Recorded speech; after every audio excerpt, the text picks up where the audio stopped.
அல்லேலூயா, ஆமென். நம்ம சனிக்கிழமை ஓய்வு நாள்ல கர்த்தரை ஆராதிப்பது இல்லை. This is not the rest டே. இது என்ன நாள் அல்ல, இது ஓய்வு நாள் அல்ல. அப்ப இது என்ன நாள்? ஓய்வு நாள் நம்ம வேதத்துல வாசிக்கிறபடி 6 நாள் கர்த்தர் என்ன செய்தாரு? இந்த உலகத்தை சிருஷ்டித்தார். 7ஆம் நாளில் அவர் என்ன செய்தார் என்று எழுதப்பட்டிருக்கிறது? ஓய்ந்திருந்தார். அந்த 7ஆம் நாளை அவர் பரிசுத்தப்படுத்தி அப்படின்னு ஒரு வார்த்தை இருக்குல்ல, அந்த 7th டேவை அவர் பரிசுத்தப்படுத்தி அதை செப்பரேட் பண்ணி திஸ் இஸ் a ரெஸ்ட் டே அப்படின்னு ஒரு ரெஸ்ட் டேவை வச்சாரு. மனிதனுக்கு ஓய்வு என்பது மிகவும் மிகவும் முக்கியமான ஒன்று. அல்லேலூயா. கிறிஸ்தவர்களுக்கு இதை நான் கற்றுக் கொடுக்க வேண்டும் என்று நிச்சயமாய் விரும்புகிறேன். ஏன்னா நானும் அதை கற்றுக்கொள்ளாம நிறைய தாக்குதல்களை என் வாழ்க்கையில சந்திச்சேன். சரீர பிரகாரமா, சிந்தையில. Rest is very important for mankind. கர்த்தர் ஓய்ந்திருந்தார்னா அவரு டயர்ட் ஆகல, அவரு நமக்கு ஒரு பேட்டர்னை கத்து கொடுத்துருக்கிறார். அல்லேலூயா. தெரியல, பரிசுத்த ஆவியானவர் சொல்லுகிறதுனால நான் சொல்றேன். வாரத்துக்கு ஒரு நாள் ஓய்வு நாளாய் நீங்கள் உங்கள் குடும்பத்தோடு நேரத்தை செலவிடுங்கள். அல்லேலூயா. 7 நாளும் உழைக்கணும்னு அவசியம் இல்லை. ஆண்டவரே அதை செய்யல. 7 நாளும் வேலைக்கு போகணுன்ற அவசியமே ஏன் நான் சொல்றேன்? ஆண்டவர் நமக்கு ஒரு பேட்டர்னை கத்து கொடுத்தார். அட்லீஸ்ட் நீங்க வாரத்துக்கு ஒரு நாள் ஆகிலும் உங்கள் பிள்ளைகளோட, உங்கள் மனைவிகளோட, உங்களுடைய குடும்பத்தோட நீங்க செலவு பண்ணணும்னு அப்பா விரும்புறார். அல்லேலூயா, அல்லேலூயா. உழைத்து கொண்டே இருக்க வேண்டும்னு அவசியம் இல்லை. கொஞ்சம் ரெஸ்ட் எடுங்க. ரெஸ்ட் எடுக்கிறதுல தப்பே இல்லை. முந்தியெல்லாம் நான் கொஞ்சம் ரெஸ்ட் எடுத்தா ரொம்ப கில்ட்டியா ஃபீல் பண்ணுவேன். ஐயோ ரெஸ்ட் எடுத்துட்டோமே, தூங்கிட்டோமே, ஐயோ இப்ப நம்ம கொஞ்சம் ஜெபிச்சிருக்கலாம், அப்படி ஒரு ஃபீலிங் எனக்குள்ள வரும். அதுக்கப்புறம் தான் நான் கற்றுக்கொண்டேன், இல்ல ஓய்வு என்பது மனிதனுடைய சரீரத்திற்கும் மனிதனுடைய சிந்தைக்கும் தேவை. அதனாலதான் கர்த்தர் அதை என்ன பண்ணாரு? அல்லேலூயா, அல்லேலூயா, ஆமென். ஒரு நாளைக்கு ஒரு முறையாவது கணவன் மனைவி பிள்ளைகளா உட்காந்து ஒன்னா சாப்பிடுங்க. அப்படி முடியலன்னா கூட வாரத்துக்கு ஒரு முறையாவது நல்ல சேர்ந்து உட்காந்து ஒரு மணி நேரம் சாப்பிடுங்க. சும்மா எழுந்து உட்காந்தோடனே போனை பார்த்துட்டே கடகடான்னு சாப்பிட்டுட்டு கிளம்பி போயிடுது. இவங்க இப்படி கிளம்பிடுவாங்க, அவங்க அப்படி கிளம்பிடுவாங்க. மனைவிகள் எல்லாரும் சாப்பிட்டு முடிச்சோன்னே சாப்பிடுவாங்க. இது ஒரு கல்ச்சர் மாதிரி நம்ம வைக்க வேண்டாம். மனைவி, பிள்ளை, கணவன் சேர்ந்து சாப்பிடுங்க. அல்லேலூயா. எப்பவுமே அந்த அம்மா தோசை சுட்டு கொடுப்பாங்க, நீங்க சாப்பிட்டு எழுந்து போயிருவீங்க. அதுக்கப்புறம் அந்த அம்மா 2 தோசையை சுட்டுட்டு உட்காந்து அந்த அந்த வறண்ட தோசையை சாப்பிடுவாங்க. இதை பார்த்துருக்கீங்களா நீங்க? டெய்லியும் அவங்க தோசை சுட்டு கொடுத்தாலும் நீங்க சாப்பிட்டா ஓகே. ஆனா வாரத்துக்கு ஒரு நாள் ஆகிலும் மொத்தமா தோசை சுட்டு ஹாட் பேக்ல வச்சு கூட எல்லாரும் சேர்ந்து சாப்பிடலாம், தப்பே இல்லை. ஆறி போன தோசையை சாப்பிட்டா ஒன்னும் ஆகாது. தவாலிருந்து தட்டுக்கு வரணும்னு ஆசைப்பட்டா வாரம் ஃபுல்லா தவாலிருந்து தட்டுக்கு வருது இல்ல, ஒரு நாளைக்கு தவாலிருந்து தட்டுக்கு வராமம்மா நீ எடுத்துட்டு வா, மொத்தமா செஞ்சு எடுத்துட்டு வா, நம்ம எல்லாம் ஒன்னா உட்காந்து சாப்பிடுவோம் அப்படின்னு நீங்க கணவன், மனைவி, பிள்ளைகள், மருமகள் எல்லாரும் சேர்ந்து உட்கார்ந்து சாப்பிடுங்க. ஏன் இதை நான் பேசுறேன்னு எனக்கு தெரியல. ஆனா எனக்கு தெரியும் கர்த்தர் ஒரு சிலரோடு இதை பேசி கொண்டிருக்கிறார். அல்லேலூயா. உழைத்து உழைத்து உழைத்து ஓடாய் போயிட்டீங்க. நீங்க உழைச்சு முடிச்சு வர்றதுக்குள்ள உங்க பிள்ளைங்க எங்கேயோ போயிட்டாங்க. இப்போ உட்காந்து ஃபீல் பண்றோம் பிள்ளைகளோட நேரமே செலவு பண்ணல. ஆமென். சோ இன்றைக்கு பரிசுத்த ஆவியானவர் ஓய்வு நாள், ரெஸ்ட் டேன்னு உங்களுக்கு ஒரு டே வேணும். இந்த போன்ல ரெஸ்ட் எடுங்க. அந்த போனை எப்ப பார்த்தாலும் கையில வச்சுட்டு இல்லாம அந்த போனுக்கு கொஞ்சம் ரெஸ்ட் கொடுத்து எல்லாரும் போனை கீழே வச்சுட்டு வாங்க உட்காந்து சாப்பிடுவோம், வா கொஞ்ச நேரம் பேசுவோம். ஈவினிங்ல ஒரு டீயை போட்டு எல்லாரும் சேர்ந்து அந்த பால்கனில போய் எங்கேயாவது ஒரு இடத்துல போய் சேரை போட்டு உட்காந்து எல்லாரும் மெதுவா டீ குடிச்சிட்டே பேசுங்க. முறைக்கிறீங்களே, வசனத்தை பேசுனியா போனையா நேரு, நீ என்ன புதுசா சொல்லிட்டு இருக்க? இப்ப என் மனைவி இதெல்லாம் என்கிட்ட எதிர்பார்ப்பான்னு யோசிக்காதீங்க. நிச்சயமா நான் சொல்றேன், சின்ன சின்ன ஆக்ஷன்ஸ் தான் பிள்ளைகளை நம்மோடு வைக்க வைக்கும். இல்லைன்னா நம்ம பிள்ளைங்களை ரொம்ப மிஸ் பண்றோம். அடுத்த தலைமுறையை அடித்து திருத்த முடியாது, அடித்தால் ஓடி விடுவார்கள். அடுத்த தலைமுறையை அன்பால் தான் கொண்டு வர முடியும். அதனால உங்க நேரம் தான் உங்கள் பிள்ளைகளுக்கு நீங்கள் கொடுக்கிற விலையேற பெற்ற காரியம். அல்லேலூயா, அல்லேலூயா.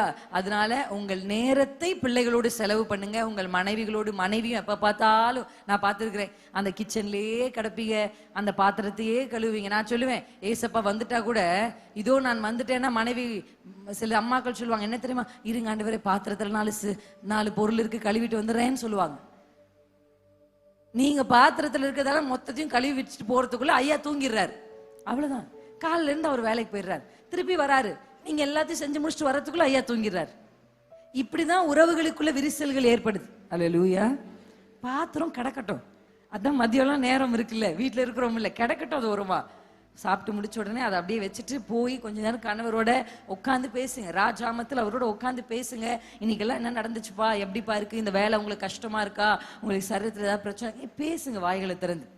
என் கடமை கடமை கடமை கடமை மட்டும் மனிதனுக்கு கொடுக்கப்பட்டது அல்ல, அன்பு மனுஷனுக்கு கொடுக்கப்பட்டது. அல்லேலூயா, ஆமென். பணம் சம்பாதிச்சு கொடுக்கறது என் கடமை, நான் சமைச்சு போடுறது என் கடமை. அதை தாண்டி என்ன நம்ம செய்யறோம் யோசிச்சு பாருங்க. சமைச்சு போட்டு வீட்டை கூட்டி கழுவுறதை தவிர நம்ம தாண்டி என்ன செய்யறோம் குடும்பத்துக்காகனா இல்ல. அல்லேலூயா. பணம் சம்பாதிச்சு கொடுக்கறது நம்ம கடமை, அதை செஞ்சுட்டா நான் தான் எல்லாமே செய்யறேன்ல, உனக்கு இன்னும் என்ன வேணும் அப்படின்னு கேட்கிற ஆண்கள் உண்டு. இல்ல, அது கடமை, நீங்க செய்யற, அது உங்களுக்கு கொடுக்கப்பட்ட கடமை. ஆனா அன்பின் வெளிப்பாட நம்ம என்ன செய்யறோம்? அல்லேலூயா. வாங்கி கொடுக்குவது மட்டும் அன்பல்ல, நேரத்தை செலவிடுகிறது, தன்னை இழப்பதும் அன்பு தான். அல்லேலூயா. இயேசு எப்படி தன்னுடைய அன்பை இந்த பூமிக்கு வெளிப்படுத்தினார் தெரியுமா? தன் ஜீவனை அவர் கொடுத்து. அல்லேலூயா, அல்லேலூயா. ஒப்பு கொடுத்தீரையா உம்மையே எனக்காக, உலகின் இரட்சகரே, உன்னத பலியாக ஒப்பு கொடுத்தீரையா உம்மையே எனக்காக, உலகின் இரட்சகரே, உன்னத பலியாக. அந்த வார்த்தை பாடலாமா? எங்களை வாழ வைக்க சிலுவையில் தொங்கினீரே, எங்களை வாழ வைக்க சிலுவையில் தொங்கினீரே, உம்மை நோக்கி பார்த்ததினா பிழைத்து கொண்டோயா, உம்மை நோக்கி பார்த்ததினா பிழைத்து கொண்டோயா. அல்லேலூயா. அவர் அன்பை எப்படி வெளிப்படுத்தினார்னா, தன்னை ஒப்பு கொடுத்து. ஒரு கணவன் ஒரு மனைவியை எப்படி நேசிக்கணும்னு பைபிள் சொல்லுதுன்னா, கிறிஸ்து சபையை நேசிக்கிறது போல. எப்படி ஒரு கணவன் மனைவியை நேசிக்கணும்னா, தன்னை கொடுத்து நேசிக்கணும். அல்லேலூயா. ஒரு மனைவி எப்படி கணவனுக்கு கனப்படுத்தணும், அல்லேலூயா, அவங்கள ஹானர் பண்ணணும். ஆமென். அவரு தான் தலை, அவர் தான் முடிவெடுப்பவர். அவரை நீங்க கனப்படுத்தணும், நீங்க அவர்களை அன்பு கூறணும், உங்கள் பிள்ளைகளுக்கு கோபம் மூட்டாது இருக்கணும். அல்லேலூயா. பிள்ளைகள் பெற்றோருக்கு கீழ்ப்படியணும். ஆமென். பிள்ளைகள் பெற்றோருக்கு கீழ்ப்படியணும்னா பெற்றோர்கள் பிள்ளைகளை கோபம் ஊட்டக்கூடாது. அல்லேலூயா. எப்ப பார்த்தாலும் நீங்க எரிச்சலா இருக்கிறதுனால தான் பிள்ளைங்களுக்கு வீட்டுல இருக்கவே பிடிக்கல. எப்பவும் புலம்பிக்கிட்டே இருக்கிற சில தாய்மார்கள் நான் பார்த்துருக்கிறேன். எப்போ பார்த்தாலும் இது அப்படி சொல்லிட்டே இருப்பாங்க. ஏன் அப்படி பேசிட்டு நெய் பண்ணிட்டு, நான் தான் சொல்லுவேன், நெய் நெய்ன்னு இருக்காதீங்க அப்படின்னு. எப்போ பார்த்தாலும் எதையாவது ஒன்று பிடிச்சிட்டு, நெய் இதாச்சும் இப்படியாச்சும், நான் இப்படி கட்டிட்டு வந்தனே, நான் இப்படி இருந்தனே, புலம்பிட்டே இருக்காதீங்க. அல்லேலூயா. நீங்க இப்படி புலம்புறத பார்த்து உங்க பிள்ளைகள் வந்தா நாளைக்கு அவங்களும் ஒரு பிரச்சனையை சந்திக்கும் போது புலம்புவாங்க. அல்லேலூயா. என்னுடைய அத்தை மாமாவை குறித்து நான் நிறைய இடத்துல சாட்சியாக சொல்லியிருக்கிறேன். அவர்களை குறித்து சொல்லும் போது, நான் இது வரைக்கும் எங்க அத்தை புலம்பி கேட்டதே இல்லை. எங்க அத்தை புலம்பி புயல் அடிச்சா கூட எங்க அத்தை சிரிச்சுக்கிட்டே இருப்பாங்க. அவ்வளோ ஒரு போல்டா அந்த விஷயத்தை அவங்க ஃபேஸ் பண்ற, அவங்க அழுகிறதையும் அவங்க அழுகையின் சத்தத்தை நான் கேட்ட இடம் எதுனா அவங்க ஜெப அறை தான். அல்லேலூயா. அதனாலயோ என்னமோ தெரியல, எவ்வளவு பெரிய போராட்டம் வந்தாலும் என் கணவர் ரொம்ப கூலா இருப்பார். நான் நினைக்கிறேன், தன் பெற்றோரை பார்த்து பிள்ளைகள் சொல்வதை செய்யாது, பிள்ளைகள் செய்வதைத்தான் செய்யும். அல்லேலூயா. நம்ம அம்மா பிரச்சனை வந்தாலும் எப்படி கூலா அதை ஹேண்டில் பண்றாங்க அவர் பார்த்து வளர்ந்ததுனாலும் என்னமோ அவருமே எந்த ஒரு சூழலுமே ரொம்ப கூலா ஹேண்டில் பண்ணார். அல்லேலூயா.